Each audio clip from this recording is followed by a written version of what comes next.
This week in GTA Online, we've got two very different rides up for grabs entirely for free. The first one that's going to be built more for precision and heritage, and it's also a collector's favorite in the game. And the other is going to pack some pretty good power as well as modern upgrades under what's definitely more of a classic frame.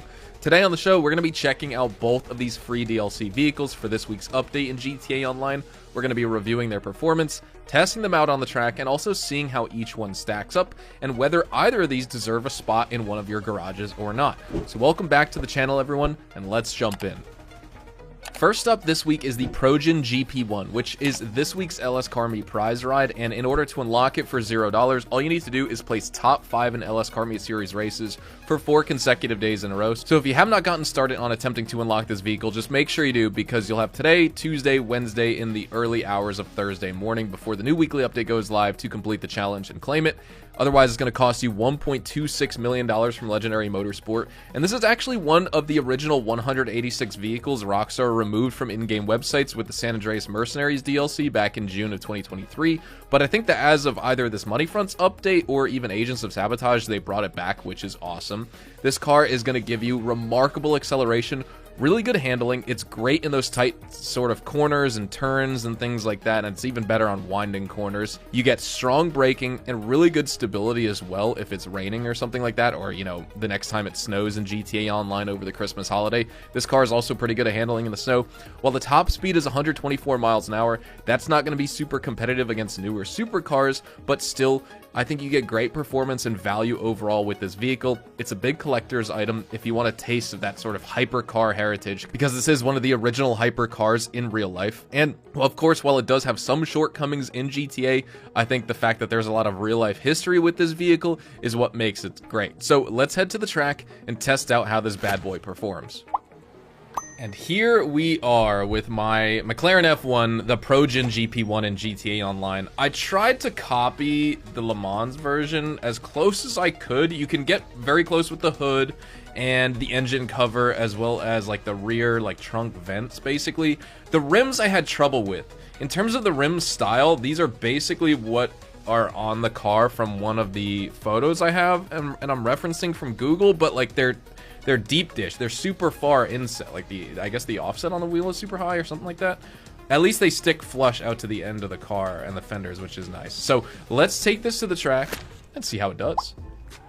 Here we are at the track, and truth be told, I'm not sure what time I'm gonna set with this car because I haven't driven it in probably over a year. I'll say maybe the 2-minute 45, 2-minute 50-second time. I think maybe we could even break 2:40 if I have a perfect lap. So we will get going in 3, 2, 1, go. Stopwatch is set, car hooks up right away, and we launch. And of course, you guys should be able to have a stopwatch on screen so you can see it's not just me timing it off my phone. You can actually see the stopwatch going on, counting up in real time. And if you guys have seen my free DLC vehicles guides before, you guys know the route I take. If not, well, you are about to find out. I just don't want to take too long explaining. Let's just get into the driving. And I could say, like I was kind of talking about in the performance preview and review of this car in the scripted format, this car handles well on a track like this, where the roads and the turns are very windy, long, drawn-out turns, not super sharp, although it can handle sharp corners. You can see, I mean, I basically have taken 2 shortcuts so far, but I take them in all the vehicles because it just makes driving a little bit easier with all of them. That being said, is there anything that stands out that's like a super negative with this car that I can point out? And honestly, no. I'll say the only negative is maybe there's just a little bit of understeer. If you're like really trying to get around a corner, this car just feels like I don't want to say it plows, because it doesn't. There's cars in this game that you know they're all-wheel drive and they just can't get around a corner as easily as like a rear-wheel drive car is. Although, you know, you do have to worry about traction issues with a rear-wheel drive car. At least with all-wheel drive, you know, I'd say you get better traction overall because all 4 wheels have power put to them and they're able to dig into the pavement. But when it comes to turning, you know, you're using the available traction of your tires, and they're meant, and you know, the wheels on the car are spinning. And you guys know with physics, you only have so much that you can apply and so much force you can apply to tires and wheels before, you know, just physics takes over and they give out, right? So you either want to dedicate it all to power delivery on the road. Of course, that's all-wheel drive is great when you're going in a straight line. But a car that's rear-wheel drive will get around the track just a little bit easier, just because of the fact that, you know, you don't have power being delivered to all four wheels, so it's not like you have a little bit of traction left over in the tires, right? But that also means that the car can step out on you, and you got to be careful with fishtailing, oversteering, and stuff like that. So there's disadvantages and advantages to both types of drivetrains. With this car, I don't think it would really matter, because it just feels good to drive, right? And that's how a lot of, obviously, I mean, this is a hypercar. This is one of the first hypercars ever made. Oh God, I took my eyes off the road just for a second to look at the time. Oh my Lord. We are gonna break the 2-minute 40-second time. Even with that, we did have a perfect lap of no crashes. 2 minutes 39 seconds flat. I could have been a second or two faster if I just didn't take my eyes off the road right there and go off the track. But this car is great. If you, I mean, you could AFK drag races to complete the LS Car Meet Prize Ride Challenge. This car is super worth it. It's worth buying anyway at the 1.26 million. It's not crazy expensive, and you get good customization options, beautiful performance. I love this car. Next up is the Bravado Greenwood, which you can win for $0 if you get lucky at the Diamond Casino and Resort by spinning the lucky wheel. The Greenwood in this game is going to draw inspiration from the 1977 and 78 Dodge Monaco, as well as the Plymouth Fury. Performance is going to be better than it was in previous GTA games when this car was featured, and I think overall in this game you get good speed and acceleration. Nothing crazy, but solid. And also, since it's a muscle car, you get that unique ability to use the handbrake and then launch, and you'll perform wheelies with this car, so that's going to be pretty cool. Good handling for its size. It has great durability in collisions, and you also maintain your momentum if you crash into the back of cars, so that's really appreciated right there. You can also equip it with the Monty-Tech upgrades like that remote control unit mod, or of course even that missile lock-on jammer, which is definitely the upgrade I'd go with. Additionally, it does lack bulletproof or even bullet resistant windows, but what's nice about this car and this Amani-Tech vehicle is it gives you a generic map blip icon and not a unique one like when you drive the Omnis EGT, for example. Now, of course, even without the bulletproof windows, you can add armor plating for increased explosive resistance as well, and add some slick proximity mines as well. I think you get great value with this car too. You get classic aesthetics, but they're more merged with modern Amani-Tech upgrades and things like that. It's up to you if you think that versatility with this is worth adding to your garage, but of course, when you can get it just by winning the lucky wheel, it's definitely worth it. So let's take it to the track and see how we do. And here is my beautiful Bravado Greenwood, which I just changed the customization of to match Roland's vehicle in Season 3 of True Detective. He's got a totally different vehicle. He's got the, is it the 73 Dodge Cornet?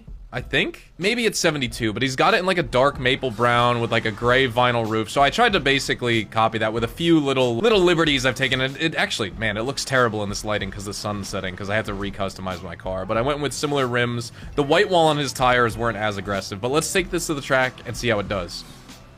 This thing is a total boat of a vehicle, so let's do it. 3, 2, 1, go. Launch. Get a little bit of wheel spin, more than the Progen GP1.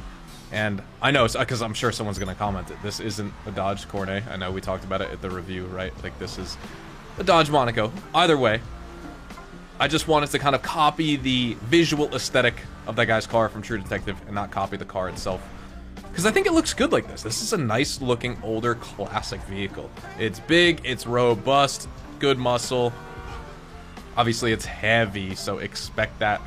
While you're driving, this thing is not a supercar, it's not even a sports car. I am trying to bear around these corners as hard as I can, and it does get around, but obviously going from driving that Progen GP1 to this, holy, it's got so much, you know, the weight transfer on this car is so extreme with the suspension. I have this thing lower just a little bit. I don't have it slammed because it looks really bad slammed, but I didn't like the stock suspension setup because, one, I wanted a little bit better traction in the corners, and if you lower the suspension on cars in GTA, you do get improved cornering and handling, and maybe even traction to a certain extent. But obviously, I still want to, what would be the word, like keep or, you know, maintain the integrity of this car and not turn it into like a slammed vehicle. So I only lowered it with like street, I think, or maybe I just kept lowered. I did it 1 or 2 notches. So it would probably handle a little bit better if you lower the suspension all the way, but I just didn't like the way it looked. And a lot of cars, if you lower suspension all the way in this game, a lot of the wheels and tires on cars clip through the fenders when you're taking sharp corners if there's like a lot of weight transfer when you're making turns going left and right. And that's definitely prevalent with a car like this. You could see just how much it leans either direction, And that's just staple. Like, that is an old car characteristic. You know, that is every single car you'll see driving, unless it's heavily modified, right? Any stock version of any car up until maybe, I don't know, early 2000s, late, or at the very least late 90s, because of just old body styles on vehicles. We notice after 2000, styling starts to change, and even though it's still old, it's a little bit more modern than stuff that was like pre-1990s. So what we're sitting with here is a very fun muscle car to drive. We are at a 2-minute and 18-second pace right now. I just don't know if we're going to be able to... I mean, we're not going to beat the time that we set with the Progen GP1, I don't think. It just feels like we're going slower. Obviously, we are. And I got to get out of the way of some of these annoying cars. It was very close right there. I actually almost completely wiped out. You hit the dirt in this car, you got to watch out. Or if you don't anticipate a car jumping out in front of you or something like that, definitely be mindful. Overall, though, this car is not bad by any means. I actually really like it. It feels really good for an old muscle car in this game. And, you know, is it the best Amani Tech car? No, it's probably one of the worst. But it's still sweet looking, and I buy cars for the looks as well as performance. We are at... Oh, wait. 3 minutes, 3 seconds. Okay. Oh my god, I messed it up. Whoa, I don't know what the timer was, because did I... What was it, 2 minutes 40? I'm confused. Did I say 3 minutes 45 seconds for the Progen GP1 and then 2 minutes 45 for this? Maybe we were 2:45 for the Progen GP1 and 3 minutes for this. I didn't mean to say 3:45 for the Progen GP1. If I did, I think I may have left the timer going too long, but no, I thought I started it right away, and I'm just imagining things. It was 2:45 for the Progen GP1, right? And this was like 3 minutes.